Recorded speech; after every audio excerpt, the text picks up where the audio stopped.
Noah's flood is myth, my first rebuttal. We now come to the first rebuttal of this debate regarding the story of Noah's flood. In this presentation, I will touch upon three things. First, I will discuss the shortcomings of Jen Fishburne's presentation regarding Noah's flood.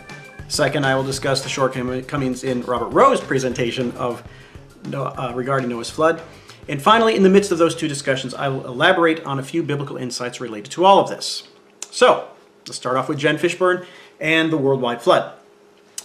As I had done in my presentation, Jen Fishburne sought to present the story of Noah's flood within the larger context of Genesis 1 through 11.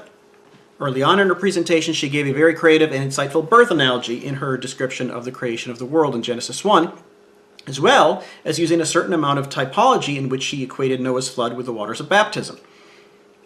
And I also appreciated her characterizing the flood story itself as a decreation story, which it obviously is. These observations and comments attempted to explain the meaning and significance of both the creation story and the Noah story, and I obviously agree with them. That being said, I found her argument that Genesis 6 through 9 was about a literal historical worldwide flood 4,000 to 5,000 years ago to ultimately fall flat and not be convincing. Most of the argument was simply a combination of assertion and speculation. So let me take a quick walk through her presentation and point out some of the main problems I see. First, let's look at one of her first statements. She says, "My perspective comes from the viewpoint that the Bible is true unless we are told that it is a parable or analogy or it is obviously using a figure of speech in a particular genre." What I think she means is that her starting point is that the Bible is historical unless there is a clear indication that a particular passage is that of another genre, like a parable. After all, I share the same perspective that the Bible is true. The question regarding Genesis 1 through 11, though, is what genre is it, not is it true? We both agree it's true. I just think it isn't meant to be read as history.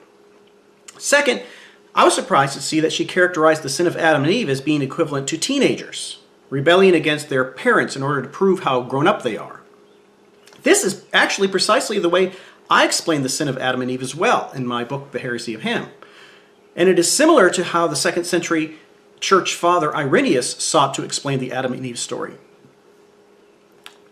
The difference, though, is that both Irenaeus and I argue that Adam and Eve are representative of humanity as a whole. The very name Adam means mankind. Hence, the story of Adam and Eve isn't about two literal people who lived about 6,000 years ago, who ate a literal piece of fruit from a literal tree and thus sinned and somehow screwed everything up for the rest of us. Rather, the story of Adam and Eve is the story of humanity, both you and me. Simply put, it is not a historical account that explains where sin originally came from, but rather it is a story that explains that even though we are made in God's image, we as human beings nevertheless sin, and we are thus in need of salvation. Third, I found Jen's take on the Nephilim to be highly problematic. She mentioned the book of Enoch and was clearly influenced by it in her interpretation of Genesis 6, 1 through 4. And although it is true that Enoch depicts Genesis 6, 1 through 4 similar to the way Jen describes, the fact is that Enoch is a later intertestamental Jewish apocalyptic work, and apocalypses were certainly not works of history. They were full of symbolism and cosmic imagery, and were not intended to be read in a literal fashion. Therefore, when Peter makes the allusion to the angels who sinned in 2 Peter 2, 4, and 5, he is alluding to the book of Enoch and is using that apocalyptic work to describe the then current crisis of false teaching in the early church at that time. He wasn't given a history lesson. And so when Jen uses 2 Peter 2, 4, and 5 to argue that Genesis 6, 1 through 4 was telling of angels having sex with human women and producing demigods which contaminated bloodlines, that is really stretching things, to say the least. That problematic stretch thus leads her to claim that when the Bible says Noah was blameless, that it really just meant he came from a pure bloodline, apparently with no fallen angel DNA in him. Well, let's just ask the basic question. Does the Bible say that? And no, it obviously doesn't. It seems more likely to me that the sons of Elohim, that's the Hebrew word that can mean God or gods, it seems more likely to me that the sons of Elohim in Genesis 6:2 are not talking about angels having sex with women, although that's how it's used in Enoch, but rather tyrannical kings who in the ancient world claimed to be descended from the gods, abusing their power and privilege to oppress the rest of humanity. When seen in the light of Genesis 1 through 11, most notably God's creation of Adam in Genesis 2, this interpretation makes the most sense. God created mankind in his image to rule over his creation, to be a priest of his creation, and to serve his creation. In Genesis 2, we have the creation of the woman to be the equal partner to the man in this task. And yet, as a result of Adam and Eve's sin in Genesis 3, one of the consequences was that Eve would be ruled over by Adam, i.e. that men would use their power over women. And this is precisely what we see going on in Genesis 6, 1 through 4. It is a picture of rulers using their power and position to use and abuse women. Instead of using their power to care for God's creation and serve humanity, tyrants use their privilege to do the exact opposite. So, what are we to make of the Nephilim? Related to this is Jen's claim that the Nephilim were the result of sex between gods or angels and women. She also asks, why do we assume that all these cultures made up these stories? And she claims that the stories of the gods are very likely historical stories. Well, to be blunt, there simply is no evidence for those claims. Not only that, but Jen fails to recognize how the Nephilim are used throughout the Bible. That is a topic in and of itself, so I'll try to be brief. First, despite most translations that describe the Nephilim as, quote, heroes of old, warriors of renown, which makes them sound glorious in some way, the actual Hebrew reads more like mighty ones who from ages past were men for a name. On top of that, the very name Nephilim means fallen ones. This is related to what we find in Genesis 11, 1 through 9, the Tower of Babel story, where the people build the tower to make a name for themselves. In both passages, the point isn't to tell of literal historical figures, but rather to illustrate the sinfulness of humanity. On top of that, the Nephilim are alluded to throughout the Old Testament. In Numbers 13:33, in the account the 12 spies give regarding Canaan, 10 spies come back and say the land is unconquerable because there are giants living in the land. The Nephilim, the sons of Anak. Later in Deuteronomy 1:28 and 9, 1 and 2, Moses reminds the Israelites when that happened and again refers to the sons of the Anakim. And again in Joshua 11:22, after Joshua takes control of Canaan, we are told that the only Anakim left in the land remained in Gaza, Gath, and Ashdod. And who ended up living in Gaza, Gath, and Ashdod? That's right, the Philistines. And who is the most famous Philistine of all? That's right, the giant Goliath of David and Goliath fame from Gath in 2 Samuel 17. In fact, there are actually 4 other mentions of these giants. They're all found in 2 Samuel 21, 15 to 22. You got Ishbi-Benob, Saph, Goliath the Gittite, and a nameless giant who had 6 fingers on each hand and 6 toes on each foot. In 2 Samuel 21, 22, we are told, quote, these 4 were descended from the giants in Gath. They fell by the hand of David and his servants. Here's the point. Biblically speaking, the Anakim that were in the Promised Land, i.e. the Philistine giants, are associated with the mythological figures of the Nephilim in Genesis 6, 1 through 4.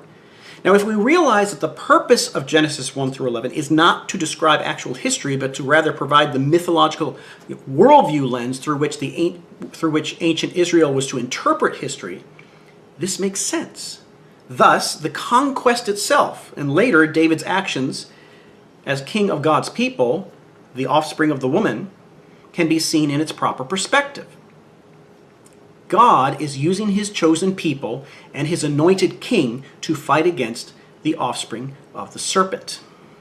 If Genesis 1 through 11 is seen as literal, straightforward history, then the Nephilim should have been wiped out in Noah's flood. But clearly they weren't. How did their descendants then end up in the land of Canaan during the time of Moses, Joshua, and David? I suppose you could argue that the Nephilim's DNA was transmitted through Noah's family or something like that. But when you start coming up with those type of explanations, you are starting to read into the biblical text a whole bunch of stuff the original audience would have had no clue about. So, wrapping up Jen's argument. The rest of Jen's argument covered the following points. 1, the claim that Noah could have been an expert shipbuilder to build such a large boat. 2, a brief discussion on the young Earth creationist field of baraminology, or baraminology, created kinds. 3, a detailed explanation of the possible waste removal systems on the Ark. And 4, a brief discussion of population estimates. Jen also made the point quite correctly that the flood story clearly states the entire world was flooded and that all flesh except for what survived on the Ark perished. Therefore, to argue Genesis 6 or 9 was a literal, historical, local flood really strains the obvious reading of the story. I agree there. Now, I simply cannot address all those points in detail, so I must limit myself to a few simple refutations. First, the claim that Noah could have been an expert shipwright reminds me of the many could-haves found at Ken Ham's Ark encounter. To be blunt, the Bible doesn't tell us that. Most of the arguments I have heard for Noah's flood to be a historical event amount to speculation and a lot of could-haves, possiblys, and maybes. When you have to insert so much speculation into the biblical text to make up for the supposed historical information the text doesn't provide, maybe you should consider the possibility that the biblical text isn't trying to give historical information. Second, the young Earth creationist field of baraminology is not a legitimate field of science. The term baramine was made up in 1941, and the supposed scientific field of baraminology was invented by Kurt Wise in 1990. The fundamental claim that the Hebrew word min, i.e. kinds, was God's own scientific classification of pre-flood animals is simply false. Min just means kinds, as in God created all kinds of animals. The claim that it is an ancient scientific category for animals is simply absurd. It isn't. Third, the Ark encounter also speculates on the waste removal system that could have been used. It included an elephant on a treadmill. Although imaginative, it has no basis in fact. Finally, related to the population estimates, let me expand on a few things. If one dates the flood to about 2400 BC, the Tower of Babel to about 2240 BC, and the calling of Abraham to around 2100 BC, think of everything you must insist happened within those 300 years. According to Ken Ham and Answers in Genesis, those original 2,000 kinds came off the Ark and proceeded to engage in an astounding rate of speciation that led to modern animals by the time of Abraham, a mere 300 years later. Then, throw in a singular ice age that killed all the dinosaurs Noah brought on the Ark within 100 years. And what about the Neanderthals? According to Answers in Genesis, the Neanderthals were a group of people who scattered after the Tower of Babel, that's about 2240 BC, then isolated themselves, developed a distinct genome, found and got assimilated back into the larger human population, interbred with them, and then died out. All apparently within 140 years. That is simply impossible. Now, what about Robert Rowe in the local flood? When it came to Robert Rowe's presentation, there were, as with Jen Fishburne's presentation, a few things that I agreed with. I've written extensively on Ken Ham and Answers in Genesis over the past 3 years, both on my blog and even in my book, The Heresy of Ham. And like Robert, I'm convinced that not only is young Earth creationism and flood geology not supported by the scientific evidence, but that it is actually rooted in a very poor understanding of Scripture itself. And thus, Robert is correct to point out that flood geology is not used as a basis for any kind of scientific advancement. He is also quite correct to point out the utter impossibility for original kinds coming off the Ark to speciate so rapidly in a mere 4,000 years. And let's just call it for what it is, hyperevolution and overdrive. In fact, I think 4,000 years is too kind, for we read in the Old Testament descriptions of animals that we are familiar with today. And thus, in reality, young Earth creationism requires those kinds to have evolved into current species in 1,000 years or less. And again, there's simply no evidence for that whatsoever. Now, my problem with concordism. That being said, although Robert is certainly correct in pointing out that the very rise of science in the Western world came out of a distinctly Christian worldview and Christian theology, I was not convinced of his arguments for concordism and for a literal local flood.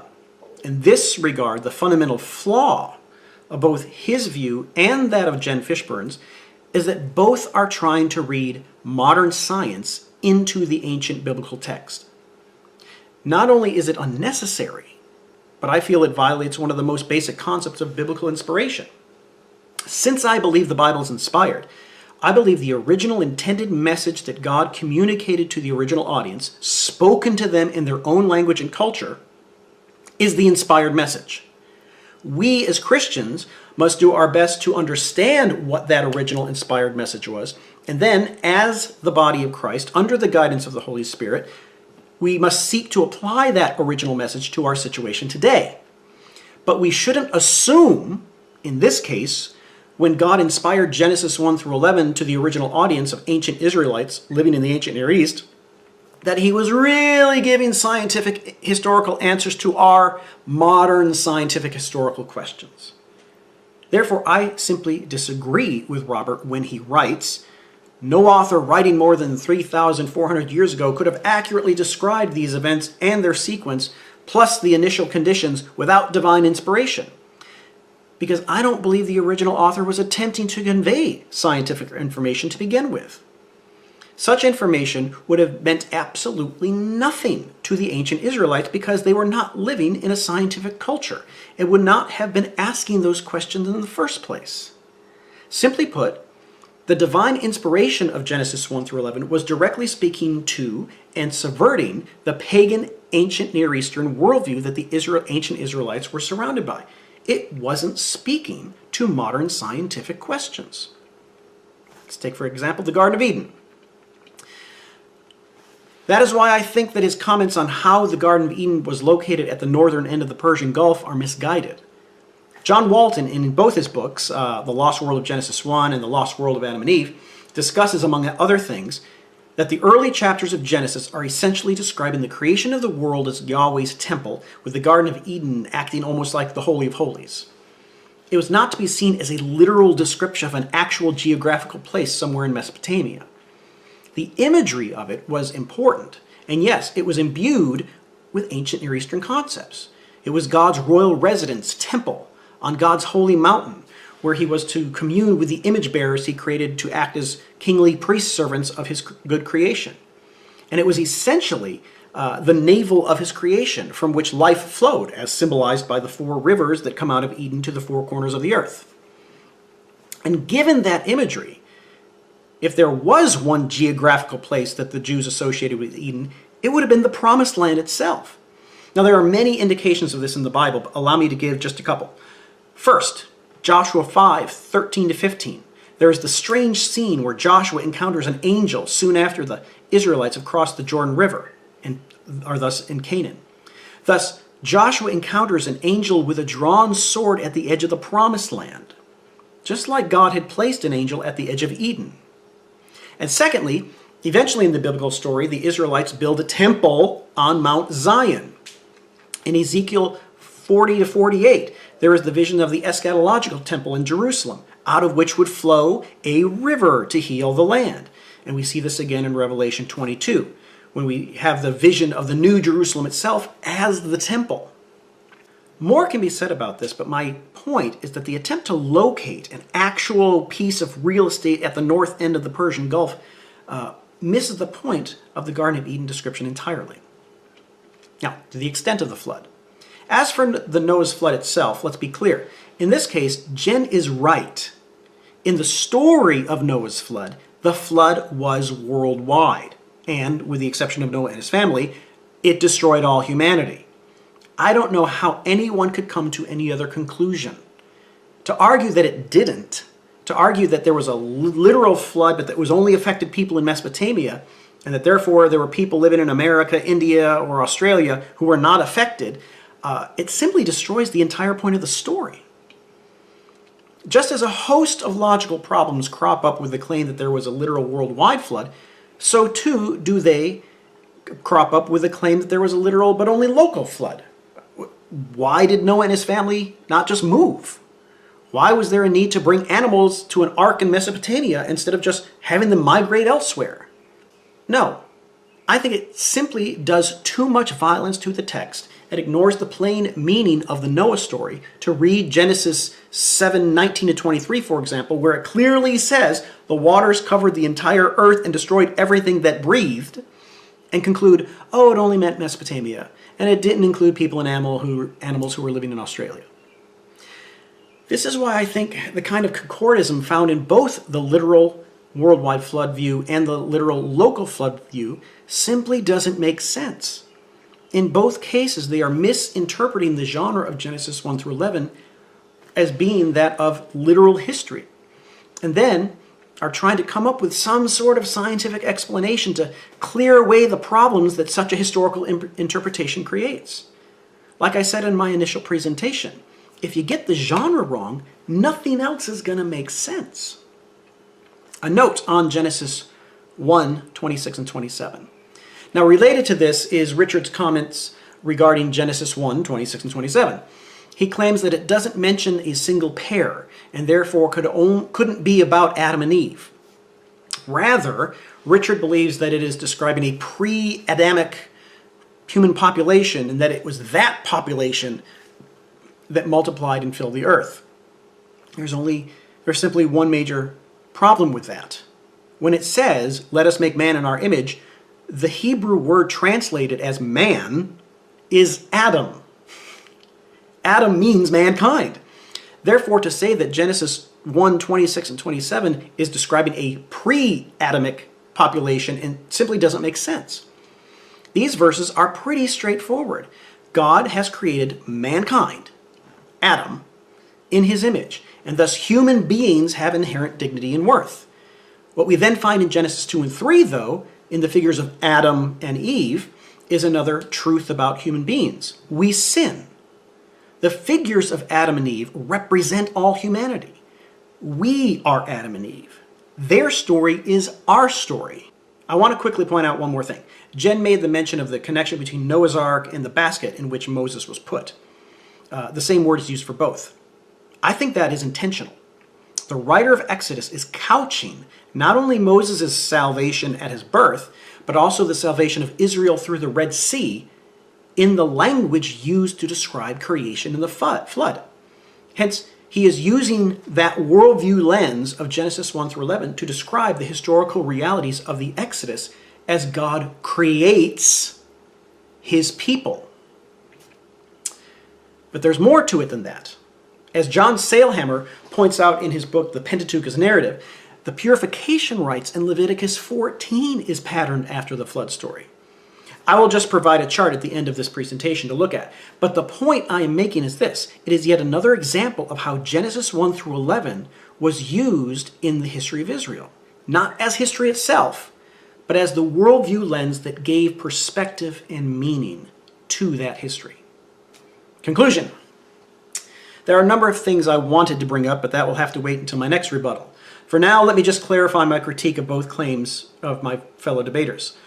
The fundamental problem with both is that of concordism, the reading of the text with the assumption that it is trying to convey some sort of actual historical event, and then trying to read modern science into the biblical text. It simply is unnecessary and ends up creating more problems by injecting a whole bunch of problematic speculation into the biblical text. It is far better to just recognize the ancient genre in which Genesis 1 through 11 was written and to interpret it accordingly, but not in a concordist fashion.